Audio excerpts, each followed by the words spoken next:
मैं देवनारायण सिंह, अध्यक्ष block Congress committee Jakhania Ghazipur. Ballia से इंडिया गठबंधन के अधिकृत प्रत्याशी श्री सनातन पांडे जी है। पिछले बार सुनने में आता ये रहा है कि काउंटिंग के दौरान उनके साथ अन्याय हुआ था। अब भगवान जाने, मैं वहाँ था तो नहीं, लेकिन सुनने में आया था। उसी आक्रोश में उनसे यह शब्द निकल गया है कि अगर काउंटिंग में गड़बड़ी हुई तो लाश उठेगी।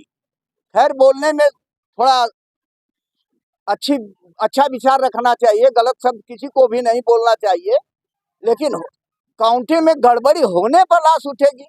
गड़बड़ी लोग करेंगे नहीं तो वो मामला ही कहाँ बनता है। डीएम जिले का मजिस्ट्रेट होता है, चुनाव का सर्वोच्च अधिकारी होता है। डीएम को चाहिए कि कहीं कोई गड़बड़ी ना हो, न्याय सबको समान मिले, चाहे सनातन पांडे हो, चाहे नीरज सिंह हो, या जो भी बसपा का या कोई प्रत्याशी हो। लोगों का कहना है कि खुले तौर पे कलेक्टर महोदय को धमकी दी गई है, ऐसा होता है तो उनपे जानलेवा हमला हो सकता है। इसको चुनाव में जिस तरह से कानून बनाए गए हैं उसके नजरिए से देखकर मुकदमा दर्ज किया गया है। क्या यह सहमत है आप या फिर अन्य जो जानकारी? मुकदमा नहीं करना चाहिए डीएम को बुला करके बात कर लेना चाहिए था, और कर लेने के बाद उसका वारा न्यारा कर लेना चाहिए था। वो तो बार बार कह रहे हैं कि अगर ऐसा हुआ तो, जब वैसा होने नहीं देंगे डीएम साहब तो फिर वो नौबत ही कहाँ आएगी। बाकी जिस तरह से तेजी से मुकदमा करने का दौर चल रहा है उस पर आप क्या कह रहे हैं? ऐसा है, इस सरकार में कौन जेल में रहेगा, कौन जेल के बाहर रहेगा, कौन मार दिया जाएगा, कोई ठिकाना नहीं है। अभी देख लीजिए केजरीवाल का, संजय सिंह का। चुनाव के समय चुनाव को प्रभावित करने के लिए दिल्ली, पंजाब, हरियाणा केजरीवाल को जेल में डाला गया है गलत ढंग से। उसी तरह से संजय सिंह को डाला गया था, लेकिन न्यायालय द्वारा उनको न्याय मिला है। तो भाजपा में, एनडीए सरकार में किसी का जीवन सुरक्षित नहीं है। यह हिटलर शाही, तानाशाही के चला रही है सरकार, जो जनहित और देश हित में नहीं है। तमाम वीडियो वायरल हो रही हैं जिसमें लोगों का बयान है कि हमारे अब तक जो विकास नहीं हुआ था इस सरकार में हुआ है, और वहीं कई लोगों का यह भी आरोप है कि यह सरकार भ्रष्टाचार को जड़ से खत्म कर रही है। हम ये कह रहे हैं कि चोरी चोरी छिपके 268 टन सोना गिरवी रख दी ये सरकार। आरबीआई से कर्ज लिया, विश्व बैंक से कर्ज लिया, 50-55 लाख कर्ज जो है डॉक्टर मनमोहन सिंह के समय में था, वो कर्ज बढ़ करके 205,000 करोड़ हो गया। तो ऐसा विकास हमको नहीं चाहिए कि हम कर्ज में डुबा दिए जाएं। आज बांग्लादेश के एक व्यक्ति पर जो कर्ज बनता है, वो भारत के एक व्यक्ति पर उससे अधिक कर्ज बन रहा है।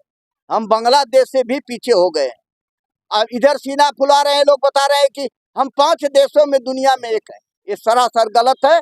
इस समय हम 142 नंबर पर पहुंच चुके हैं। इतना आर्थिक स्थिति हमारी कमजोर हुई है, क्या बात करेंगे।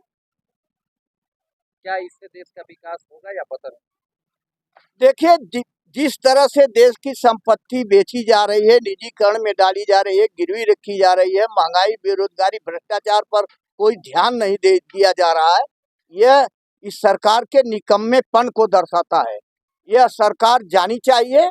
इस सरकार से जनता का, देश का भला नहीं होना है। इसकी विदेश नीति भी फेल हो चुकी है। चीन हमारी जमीन हड़प रहा है। एक बार नरेंद्र मोदी के मुंह से नहीं निकला कि चीन ये क्या कर रहा है, उसका नाम नहीं लेते हैं। पाकिस्तान अगर जरा सा सर उठाता है तो उस पर इनकी आवाज बुलंदी के साथ निकलती है। कभी हमारा देश सोने की चिड़िया हुआ करता था, लोगों में एक अलग पहचान रखता था, और आज भी विश्व गुरु के रूप में जाना जा रहा है। लोग कह रहे हैं ऐसा, तो ये चूक हुई कहाँ से जो आज कर्जे में है? असल में भारत से अगर झूठ, फरेब, पाखंड, अंधभक्ति को निकाल दिया जाए तो आज भारत विश्व गुरु बन जाएगा। देखिए, चीन में ये सब अंधभक्ति, पूजा पाठ, नौटंकी, पाखंड कम है। चीन 2 साल मुझसे पीछे आजाद हुआ, आज वो हमसे 50 साल आगे निकल चुका है।